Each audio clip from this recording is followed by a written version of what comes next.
नमस्कार, मी राहुल साळुंके. काल मी एक व्हिडिओ शेअर केला तुमच्याबरोबर. खूप जणांना तो व्हिडिओ आवडला आणि खूप चांगला प्रतिसाद भेटला. खूप छान कमेंट्स आले तुमचे. काही जणांचे मला कॉल पण आले. धन्यवाद. आणि मित्रांनो, हे मी जे सांगत असताना कुठं पाठांतर किंवा कुठं लिहून ठेवत नाही. जे माझ्या मनामध्ये येतं ते मी डायरेक्ट ऑन दी स्पॉट तुम्हाला बोलत आहे. मित्रांनो, हे का होतं की आपण आपल्यासाठी का वेळ देऊ शकत नाही? मित्रांनो, जीवन पुन्हा नाही, हे जीवन परत नाही मित्रांनो. त्यामुळे आपण स्वतःसाठी वेळ देणं खूप गरजेचं आहे. आणि आपला संवाद खूप कमी झाला आहे. तुम्ही एक विचार करा मित्रांनो, की सर्वांच्या लाईफमध्ये आपण 10वी पर्यंत होतो, म्हणजे 1ली ते 10वी आपला फ्रेंड सर्कल किती मोठा होता. आज फ्रेंड सर्कल बघा, म्हणजे 10वी नंतर मी म्हणतो 50% फ्रेंड सर्कल कमी होतं. नंतर आपण 12वीला जातो. 12वी नंतर तर खूप मोठा असा फ्रेंड सर्कल कमी होतो. नंतर ग्रॅज्युएशनला 1-2 हातावरती मोजण्यासारखे आपले असतात नसतात, कारण की आपण नवीन मित्र केलेले असतात. जुने मित्र तर तिथं ड्रॉप झालेले असतात. आणि ग्रॅज्युएशन कंप्लीट झालं, पोस्ट ग्रॅज्युएशन ह्या जबाबदाऱ्या पडल्यानंतर जो आपल्याला संवाद करण्यासाठी, कोणापाशी मन मोकळं करण्यासाठी फ्रेंड कमी होतात. आणि फ्रेंड कमी झाल्यानंतर माणूस कुठेतरी डिप्रेशनमध्ये जातो. आणि डिप्रेशन माणसाचं म्हणजे आयुष्य उद्ध्वस्त करून टाकतो. त्यामुळे निस्वार्थ मित्र करा. आपण मित्रांसाठी वेळ दिल्यानंतर मित्र आपल्यासाठी वेळ देतात, पण आपण देणं गरजेचं आहे. फ्रेंड सर्कल आणि जीवाभावाचे मित्र ह्या जगात खूप कमी आहेत.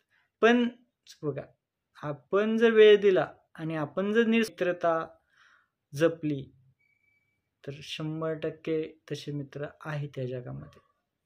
तुम्ही विचार करा, आपला मैत्री कट्टा वाढवा, मित्रांबरोबर संवाद करा, वेळ द्या. खूप वेळ कमी लोकांकडे, पण वेळात वेळ काढून एक फोन किंवा भेटणं, थोडं बसणं, बोलणं, खूप काही गोष्टी, सगळे प्रकारचे मित्र आयुष्यामध्ये असणं खूप गरजेचं आहे.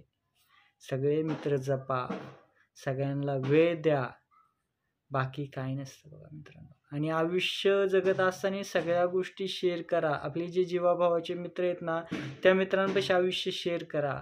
काय चाललंय तो आपल्याला सांगेल, आपण त्यांना असतो आपण, हे थोडं आपल्या डोक्यावरचं ओझं कमी होतं. आणि बोलल्याने, संवाद केल्याने मन मोकळं होतं. आणि मन मोकळं करत जावा, कारण की मित्रांनो, आयुष्य परत नाही. पुन्हा सांगेल मी तुम्हाला, माझ्यापेक्षा मोठे आहात ते माझे व्हिडिओ बघतात. त्यांनी मला कालच्या व्हिडिओमुळे खूप चांगला प्रतिसाद दिला आणि त्या चालू ठेवावं. तुमच्यापर्यंत नवीन विचार किंवा एक मनोरंजन म्हणून तरी तुम्ही मला लाईक, फॉलो करू शकता का मित्रांनो? कारण की खरंच आपण जेव्हा सकाळी उठल्यानंतर मोबाईल बघतो, त्या मोबाईलमध्ये जेव्हा स्टेटस बघत असताना भावपूर्ण श्रद्धांजली हे दिसतं आपल्याला खूप. पण असं वाटतं की अरे, आपल्या काल परवा आपल्याला जो भेटला होता, जो आपल्या ग्रुपमध्ये होता, आणि तो असं कसं काय झालं. आणि हे प्रमाण खूप वाढले मित्रांनो. म्हणजे बघा, मला तर हे प्रमाण वाढलेलं खूप दिसतंय. आणि कसं आहे मित्रांनो, थोडं कोण काय जे काही सर्व सांगत असतात ते आपल्या भल्यासाठीच असतं, आपल्या चांगल्यासाठीच असतं. आपण त्यातून चांगलं काय घ्यायचं हे आपल्यात असतं. त्यामुळं टोकाचं पाऊल उचलू नका मित्रांनो. थोडं समजून घेण्याचा प्रयत्न करा. थोडा राग शांत उचलून स्वतःचा शेवट करून घेऊ नका. सगळ्यांचा विचार करा, आपल्या पाठीमागच्यांचा विचार करा आणि आयुष्य सुंदर जगा, एन्जॉय जगा. वेळात वेळ काढून फिरायला जावा, निसर्गाच्या वातावरणात जावा, पण असं सोडून जाऊ नका कोणाला आयुष्यामध्ये. आणि आयुष्य जाणून घ्या.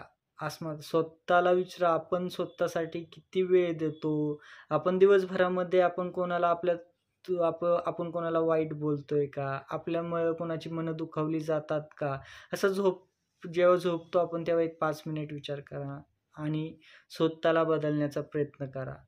आयुष्यात रिस्क तर सगळ्यांनाच आहे. जो रिस्क घेतो खूप अडथळे असतात आयुष्यामध्ये. सर्व गोष्टी सहजासहजी नाही भेटत. ह्या सर्व गोष्टींमधून अडथळेला सामोरे जाऊनच एक दिवस येतो, तेव्हा तो माणूस यशस्वी होतो. धन्यवाद.